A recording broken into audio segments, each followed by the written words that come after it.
नमस्कार, मैं रवीश कुमार। YouTube कई तरह के प्रयोग करने की जगह देता है, तो आज से हम कोशिश करेंगे कि त्वरित टिप्पणी की शुरुआत की जाए, जो कम समय में, कम संसाधन में और तुरंत एडिट भी हो जाए और अपलोड भी हो जाए। अन्याय की व्यवस्था न्याय की व्यवस्था के आगे मजबूत हो चली है। हम सब देख रहे हैं, हमारे जीवन में चारों तरफ से अन्याय को व्यवस्थित किया जा रहा है।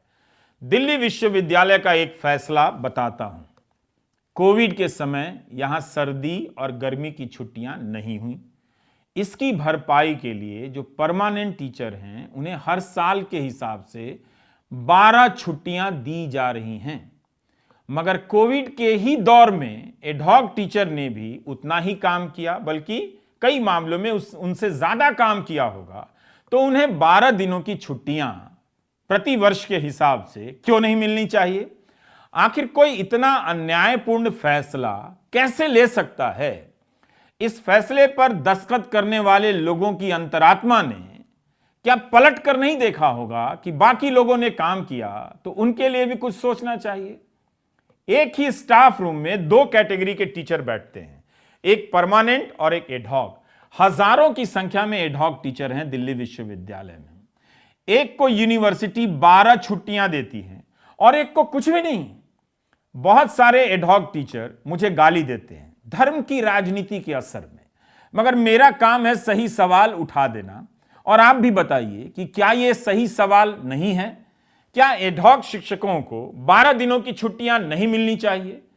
क्या यह सवाल केवल दिल्ली विश्वविद्यालय के तदर्थ टीचर का है? नहीं, उन सभी का है जो देश भर में अलग अलग विभागों में ठेके पर काम कर रहे हैं।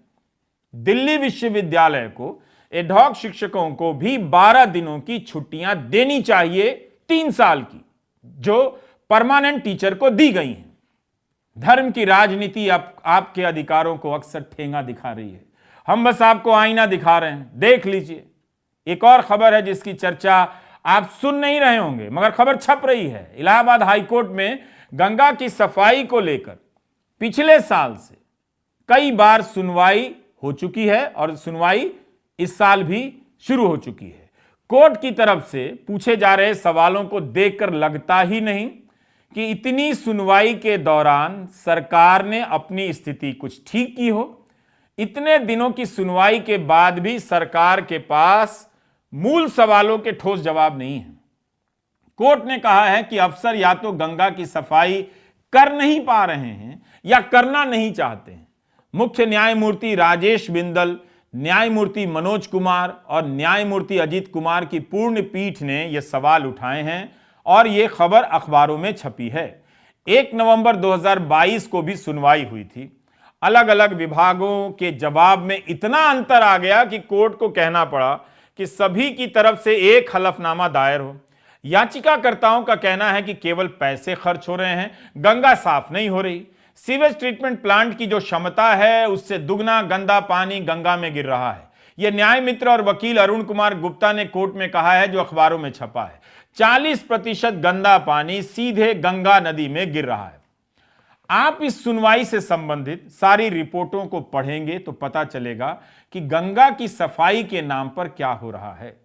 इस पर बहस नहीं होगी। धर्म की राजनीति के पास मुद्दों की भरमार बहुत है। वह लगातार अपने मुद्दे बदलती रहती है। अब गंगा किसी को नहीं बुलाती। मुद्दा हल्द्वानी पर शिफ्ट हो चुका है। सोचिए, अगर सुप्रीम कोर्ट ने रोक ना लगाई होती तो 7 दिनों के नोटिस पर 50,000 लोग बेघर कर दिए।